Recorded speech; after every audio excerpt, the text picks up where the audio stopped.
많이 춥죠? 올 들어서 제일 추운 것 같아요. 감기, 독감 유행이죠. 코로나보다 더 무서운 것 같아요, 요즘에는. 건강하세요. 그래야지 여러분 이제 앞으로 또 취업도 해야 되고, 그죠? 할 일이 많잖아요, 그죠?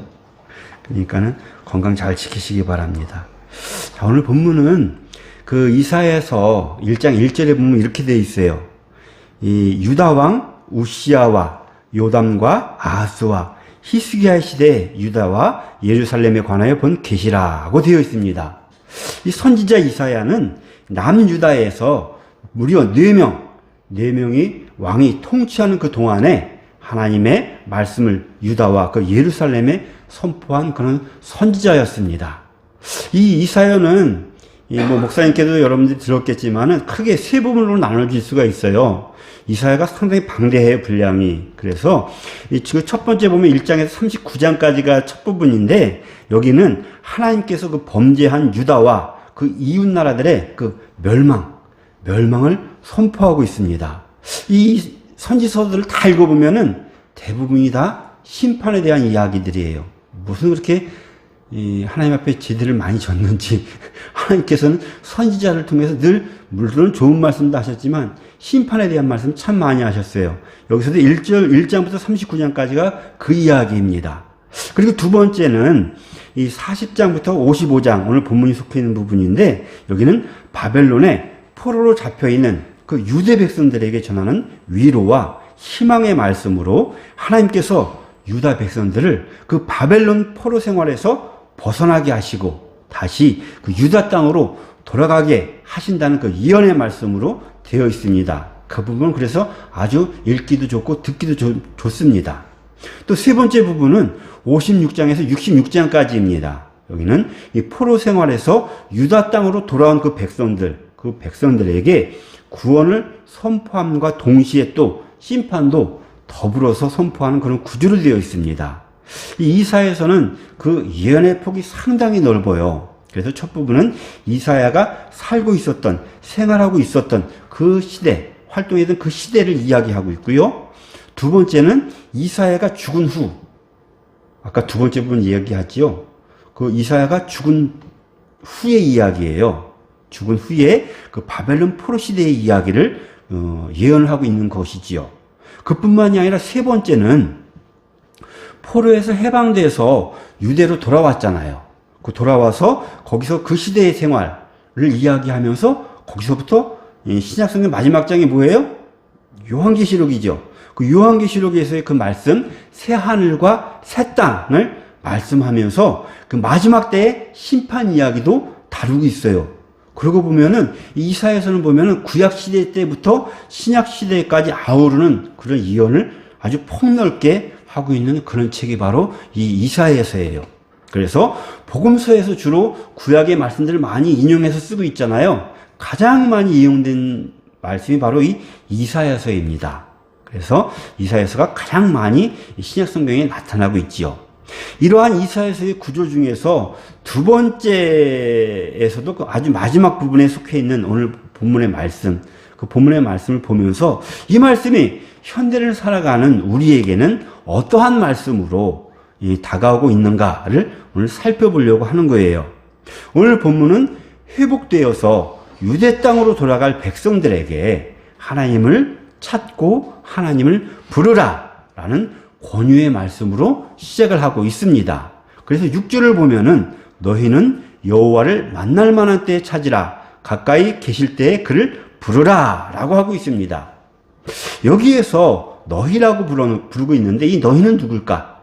너희는 바벨론에 포로 생활을 하고 있는 그 유다 백성들, 바벨론에서 포로 생활을 하고 있는 그 유다 백성들을 말하고 있는 거예요. 그 당시 이 유다 백성들은 바벨론 포로 생활이 계속되고 있는 동안에는 하나님을 찾아도 또 하나님을 불러도 하나님의 응답을 받지 못한다. 하나님께서 우리에게 응답해 주실 것이다 라는 것을 아주 불가능하게 여겼던 그런 사람들이었어요. 왜냐하면은 이 유대 백성들은 하나님의 말씀을 어긴 그 죄로 인해서 그 죄값으로 내가 죄인이기 때문에 또 이 나라가 망했고 또 바벨론에 포로 생활을 하고 있다 라고 여겼기 때문에 아무리 내가 하나님을 찾아도 아무리 하나님을 불러도 하나님의 응답은 없을 것이다 라고 여기던 그런 사람들이었습니다. 하지만 하나님께서는 이 유다 백성들이 그동안 죄의 값을 다 치렀기 때문에 이제는 하나님의 백성으로 위로하며 백성을 구원하시겠다라고 말씀을 하고 계십니다. 그것이 이사야 40장부터 55장까지의 말씀이에요. 40장 1절 2절을 보면은 이렇게 말씀하고 있어요. 너희의 하나님이 이르시되 너희는 위로하라. 내 백성을 위로하라. 너희는 예루살렘의 마음에 닿도록 말하며 그에게 외치라. 그 노역의 때가 끝났고 그 죄악의 사함을 받았느니라. 그의 모든 죄로 말미암아 여호와의 손에서 벌을 배나 받았느니라 할지니라 하시니라. 아멘. 하나님께서 그동안 바벨론 포로 생활로 고달프고 지친 이 유대 백성들을 용서하시고 그 죄값도 다 치렀다라고 선포를 하시면서 그 백성을 위로하고 계시는 말씀이지요. 지금도 이 죄를 짓고 감옥에 갇혀 있는 사람들 어때요? 형량이 다 차면 그 집값을 다 하면 어떻게 돼요? 풀려나죠. 그죠? 풀려나게 돼요. 감옥에서 나오게 되죠. 그래서 그동안 얽매였던 그런 삶에서 이제는 자유를 누리고 살아갈 수가 있게 되는 것이죠. 이 유대인들도 마찬가지예요. 하나님께서는 70년이라는 그 형량을 이스라엘 백성들에게 내려주셨어요. 그래서 그 70년이 다 찼다는 거죠. 그렇기 때문에 이제는 고향으로 돌아갈 수가 있고 이제는 너희들이 하나님을 찾고 하나님을 부를 수 있는 자격이 주어졌다라고 이 이사야 선지자는 선포를 하고 있는 거예요. 그러므로 6절에서 하나님께서 너희를 용서하시고 구원하시기 위해서 너희들이 가까이 계시니까 지금이 바로 하나님을 찾고 하나님을 부를 때다라고 선포를 하고 있는 것입니다. 지금이 바로 은혜 받을 만한 때요 구원의 날이다 라고 하는 것이지요. 찾아도 찾을 수 없고 불러도 응답이 없을 때만큼 답답한 적은 없지요. 여러분들 셋이 잘 만나죠? 연락이 안 되면 어때요? 깝깝질 나죠, 아주. 그죠? 연락이 안 되면 깝깝질 나요. 아무리 찾아도, 아무리 불러도 대답이 없으면 참 힘듭니다. 우리가 열심히 기도하죠. 여러분 열심히 기도하고 있죠? 네. 소망을 담은 기도를 참 열심히 하고 있어요. 그런데 응답이 없을 때 어때요? 응답이 늦어질 때 참 깝깝하죠. 참 깝깝합니다. 이스라엘 백성들이 그랬어요. 그러다 보니 죄값으로 포로 생활을 하는 것이기 때문에 이런 어려움이 있는 것이다 라고 당연하게 여기고 자포자기하는 삶을 살아가면서 하나님을 찾을 마음도 열망도 부를 힘도 없이 그렇게 살아갔던 사람들이 바로 그들이었다는 것이지요. 그랬던 그들에게 이사야 선지자는 이제는 하나님을 열망하라는 거지요. 여호와를 만날 때니까 이제는 찾고 부르라고 선포를 하고 있는 것입니다. 누구든지 주의 이름을 부르는 자는 구원을 받으리라 라는 말씀 아시죠? 로마서 10장 13절의 말씀처럼 하나님을 찾고 부르는 자, 그런 자는 구원을 주시겠다라는 하나님의 약속의 말씀입니다. 때, 시기 정말 중요하죠. 6절에서는 이 때를 이야기하고 있어요. 전도서 3장에 보면은 범사에 기한이 있고 천하만사가 다 때가 있다 라고 말씀하고 있어요. 천하만사가 다 때가 있다. 이 때와 이 시기를 놓치게 되면 참 어려움이 있어요. 이 때와 이 시기를 놓쳐서 잔치자리에, 하나님의 잔치자리에 들어가지 못한 5 처녀가 있었어요. 그들은 등불에 기름을 미리 준비할 때를 놓치고 잠들어 있었기 때문에 그 시기를 놓친 거지요. 그래서 그들은 하나님 나라에 들어가지 못하고 슬퍼하고 애타하는 것을 우리는 마태복음 25장에서 볼 수가 있습니다. 그래서 이사야 선지자는 지금 이 때가 바로 하나님을 찾고 하나님을 부를 때다, 하나님을 만날 때다 라고 선포를 하고 있는 것이죠. 자, 이 시대를 살아가는 우리에게도 참 많은 어려움, 많은 환난들이 닥쳐옵니다. 여러분들 참 그동안 2년, 3년 동안 이 코로나로 인해서 참 많이 어려웠잖아요. 생각지도 못한 환난들이 우리에게는 이렇게 닥쳐옵니다. 그런 상황에서 우리는 이스라엘 민족과 같이 내가 잘못했어, 나의 죄 때문에, 내 죄값 때문에 라고 자포자기하고 주님을 찾고 불을 엄두도 내지 못하면서 전전긍긍 살아가고 있는 사람들이 있다는 것입니다. 혹시 여러분들은 그렇지 않습니까? 그러다 보니까는 하나님을 의지하기보다는 내 힘으로 이 어려움을 어떻게 이겨볼까 하고 세상에 나아가서 세상의 방법을 찾는 우리들을 발견하게 됩니다. 주님께서는 십자가에서 우리의 죄를 용서하셨다고 선포하셨습니다. 그러면서 죄를 용서받은 우리에게는 이때에 주님을 찾고 주님을 부르는 열정이 있어야 함을 말씀하고 있는 것입니다. 그렇게 주님을 찾고 주님을 불렀을 때에 주님께서는 우리에게 구원을, 회복을 허락해 주시는 것입니다. 또 오늘 말씀이 바로 그렇게 허락해 주시겠다고 약속하는 말씀을 이사야 선지자를 통해서 우리에게 하고 계시는 것입니다. 지금이 어떤 때예요? 연말 연시잖아요. 연말이고 이제 또 새해를 맞이하게 되는 때죠. 이때에 우리는 자칫하면 세상으로 나가기가 참 쉬워요. 이때에 우리는 하나님을 찾아야 된다는 것입니다. 이때 우리는 하나님을 더 불러야 된다는 것입니다. 이렇게 하나님을 찾고 부르시는 여러분들 되시길 주님의 이름으로 축복합니다. 이어서 7절, 우리 7절 같이 한번 읽어볼까요? 7절입니다. 시작. 악인은 그의 길을, 불의한 자는 그의 생각을 버리고 여호와께로 돌아오라. 그리하면 그가 긍휼히 여기시리라. 우리 하나님께로 돌아오라. 그가 너그럽게 용서하시리라. 아멘.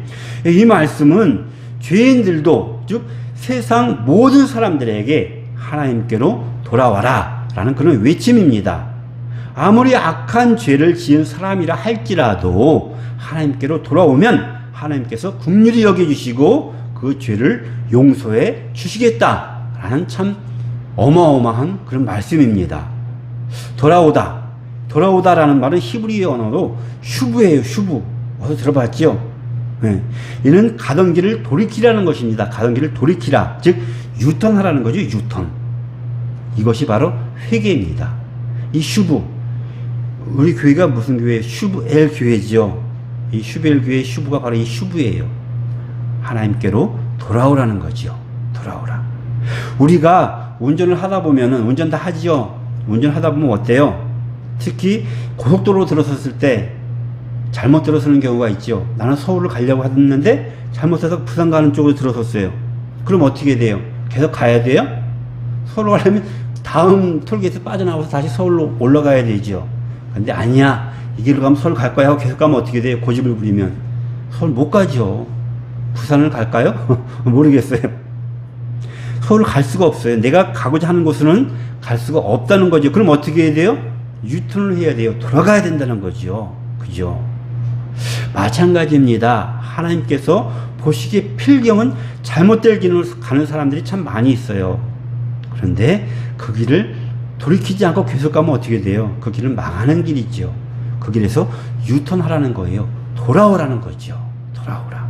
하나님께서 우리에게 돌아와라, 돌아와라 라고 부르십니다. 그 음성을 우리는 듣고 하나님께로 돌아와야 하는 거죠. 그랬을 때 아무리 악한 죄를 지은 자라 할지라도 하나님께서는 긍휼히 여겨주시고 용서해 주시겠다라는 말씀을 하고 계시는 것입니다. 죄의 길에서 회개하고 돌이키라는 거지요. 돌이켜라. 그리고 이어지는 8절 9절 말씀도 보면요, 이는 내 생각이 너희 생각과 다르며 내 길은 너희 길과 다름이니라. 여호와의 말씀이니라. 이는 하늘이 땅보다 높음같이 내 길은 너희의 길보다 높으며 내 생각은 너희의 생각보다 높음이라 라고 말씀하고 있습니다. 이스라엘 백성들이 하나님을 찾고 부르고 하나님께로 돌아와야 할 이유가, 그 첫째로 포로 생활 중인 유대 백성들에게 바벨론 포로 생활에서 해방된다는 것이 불가능하다라고 생각할지 모르지만 그렇게 여겼을 것이에요. 70년이면 한 세대가 지나가는 거잖아요. 그죠? 하지만 하나님은 그것이 가능하다라는 것입니다. 왜냐하면 하나님의 구원하시는 방식은 사람의 방식과는 전혀 다르기 때문입니다. 그리고 둘째로 하나님과 맺은 계약, 그것이 이제는 완전히 효력을 상실했다라고 생각할지 모르지만 하나님은 그렇지 않다라는 것입니다. 즉 바벨론에 의한 예루살렘의 멸망으로 하나님과 이스라엘에 맺은 그 계약 관계가 이제 끝이 났다라고 생각할지 모르지만 하나님은 그렇지 않다는 것이죠. 에스더를 통해서 보면은 하나님은 여전히 이스라엘을 자기 백성으로 여기시고 구원해 주시는 분이시라는 것을 우리는 알 수 있기 때문입니다. 실제로 죄인들은 하나님의 구원을 받을 수 없다라고 생각할지 모르지만 하나님은 그들도 구원하려 하신다는 것입니다. 그래서 하나님께서 반역한 사람들도 그들이 회개하고 돌아올 때 하나님은 용서해 주시고 받아주신다는 것입니다. 하나님의 긍휼하심, 그 용서가 우리 인간이 생각하는 것과는 다르다는 그런 말씀입니다. 용서받을 수 없는 우리의 죄를 용서하시기 위해서 하나님께서는 그 독생자를 우리에게 보내주셨지요. 그래서 하나님의 사랑을 인간의 사랑으로 우리의 머리로는 전혀 이해할 수가 없는 것입니다. 내 자식을 다른 사람을 살리기 위해 죽음의 길에 내어놓는다는 것, 여러분 이해가 돼요? 우리들의 이성으로는 이해가 될 수가 없습니다. 아직 총각들이라 이해가 될 수 있을지도 모르겠지만 내 자식을 낳아보면 전혀 이해할 수가 없는 일이지요. 용서 어때요? 여러분들 용서, 친구들과 투탁거리다가도 용서하기 참 쉬워요? 어렵죠. 용서 참 어려운 일인데 하나님은 용서를 위해서 우리에게 그 독생자 아들을 주셨다는 것입니다. 한 초등학생이 학교가 끝나고 인라인 스케이트를 타고 친구네 집으로 가려고 신호등을 기다리고 있어요. 신호가 파란불로 바뀌죠. 그래서 쌩 하고 달려가는데 어디선가 승합차가 내리 달려와가지고 그 아이를 칩니다. 그래서 그 주위에 있는 사람들이 위험성을 알고 119에 연락해서 바로 이 학생을 병원으로 옮겼죠. 하지만 그 달려온 차에 받친 이 아이 너무 심하게 다쳐서 살릴 수가 없었습니다. 죽고 말았습니다. 신앙생활을 참 열심히 하던 그 부모, 그 아이의 부모님들은 이 소식을 듣고는 정말 하늘이 무너지는 것과 같은 그런 충격을 받게 되죠.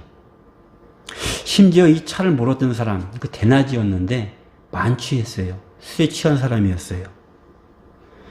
마흔이 다 되어서 얻은 이 아들, 얼마나 귀하겠어요. 그죠?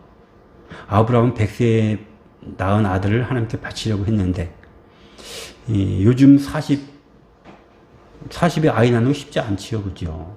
그때 얻은 아들, 참 얼마나 귀한 아들이에요. 근데 허망하게 이런 이 부부는 어땠을까?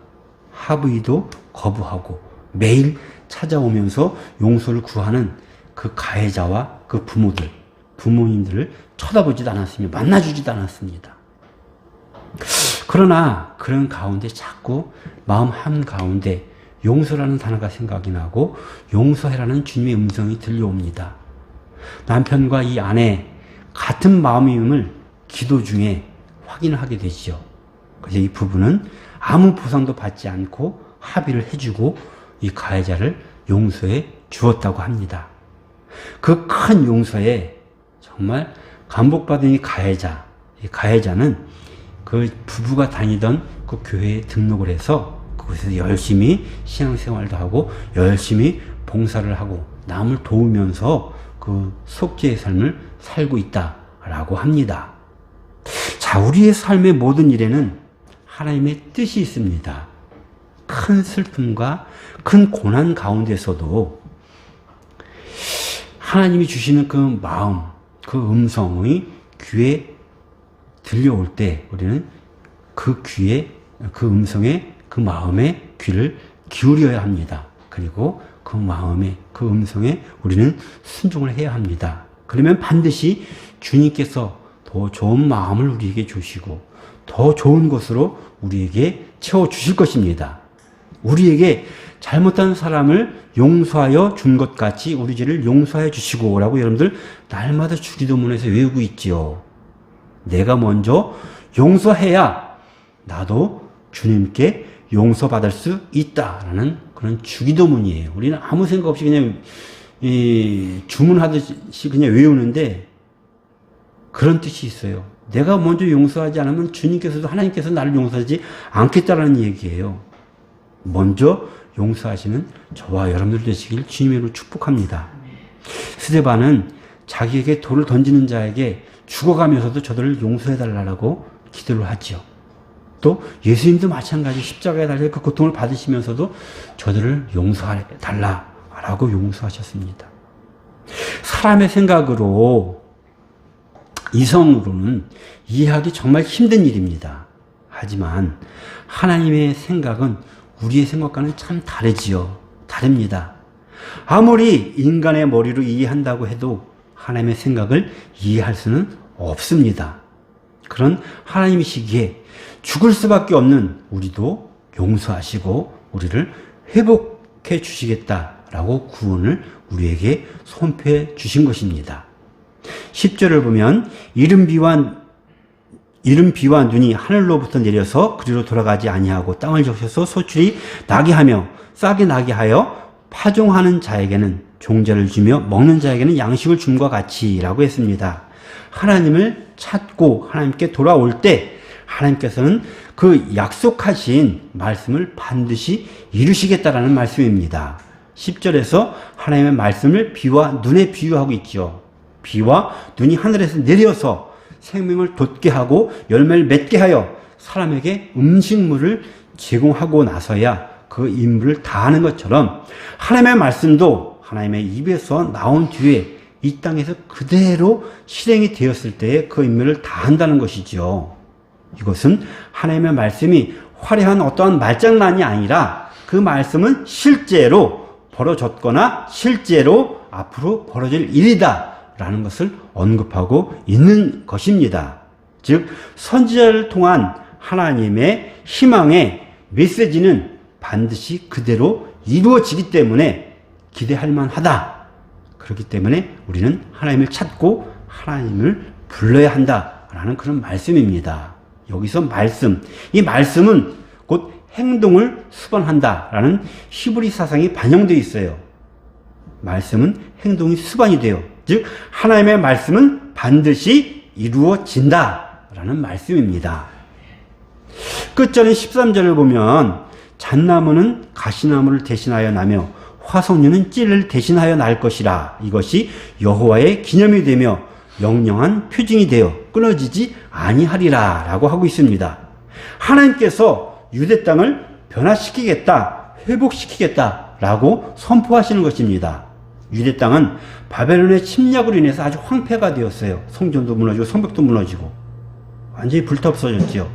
그래서 그곳에는 가시나무와 찔레만 무성하게 자라고 있었습니다. 하지만 이제 해방이 된 유다 백성들이 바벨론에서 돌아와서 이제 그 예루살렘 땅에서 살게 될 때에 땅을 경작할 때에 잣나무와 화석류 나무가 자라는 아주 비옥한 땅으로 바꿔 주시겠다라는 말씀입니다. 화석류는 향기롭고 늘 푸른 나무입니다. 이 말씀은 고향으로 돌아갈 그 유대인들에게 미래가 아주 희망적이고 복되다라는 그런 의미의 말씀인 것이지요.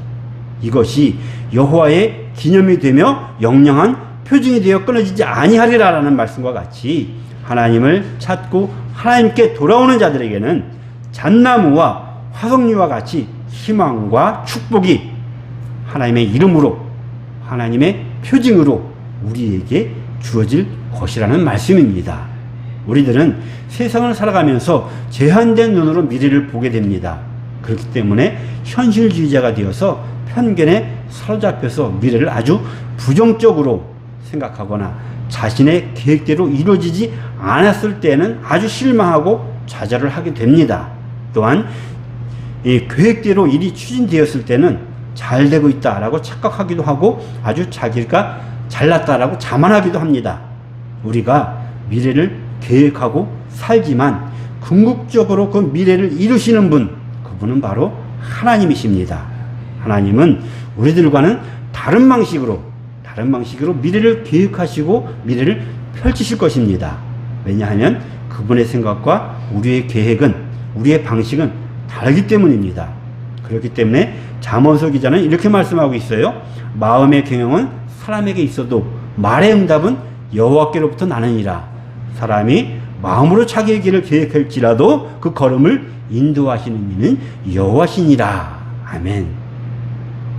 하나님께서 우리의 삶을 인도하시는 방식도 마찬가지지요. 그렇기 때문에 우리가 삶을 살아갈 때 먼저 계획을 세우고 최선을 다하지만 하나님의 인도하심의 손길을 기다리고 하나님께서 하심을 인정하는 것이 우리에게는 필요하다는 것이에요. 그러기 위해서 우리는 늘 기도를 해야 하는 것이죠. 늘 기도를 해야 합니다. 비록 그 길이, 우리가 가야 할 길이 예수님이 걸어가신 그 고난의 길, 십자가의 길이라 할지라도 그 길을 우리는 따라가야 하는 것입니다. 왜냐하면 우리의 미래는 하나님의 것이고 또 하나님은 결국 우리를 희망의 길로, 축복의 길로 인도하실 것이기 때문입니다.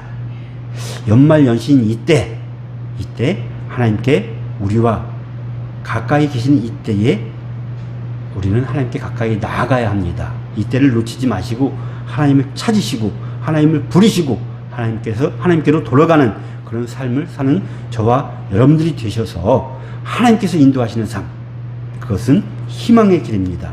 그것은 구원의 길입니다. 그 길을 가시는 복된 저와 여러분들이 되시길 주님의 이름으로 축복합니다. 기도하시겠습니다. 하나님 아버지, 이 시간 귀한 말씀을 주시니 감사합니다. 오늘 이사야 선지자는 이때가, 즉 이 연말연신 이때가 주님을 만날만 할 때이니 주님을 찾고 부르라고 합니다. 그런데 우리는 바쁘다는 핑계로 주님보다는 세상으로 나아가는 삶을 살고 있습니다. 주님보다는 세상을 더 사랑하는 삶을 살고 있습니다. 용서하여 주옵소서. 불쌍히 여겨주시고 긍휼을 베풀어 주옵소서. 아무리 바빠도 주님을 찾고 주님께 나아가는 삶을 살게 하여 주옵소서. 세상을 향한 발걸음을 걸어가고 있다면 회개하고 돌아서서 주님을 찾고 주님을 부르는 삶을 살게 하여 주옵소서. 주님, 사도 바울은 보라, 지금은 은혜 받을 만한 때요 구원의 날이로다 라고 했습니다. 이제는 세상으로 향하는 발걸음을 주님께로 돌리게 하시고 주님을 찾고 부름으로 주님께 돌아가 주님께서 약속하신 구원의 삶을, 희망의 미래를 살게 하여 주옵소서. 새로 시작된 한 주간도 또 남은 이 2002년도 주님만을 찾고 주님만을 부르는 은혜의 날이 되게 하여 주옵소서. 감사합니다. 예수님으로 기도합니다. 아멘.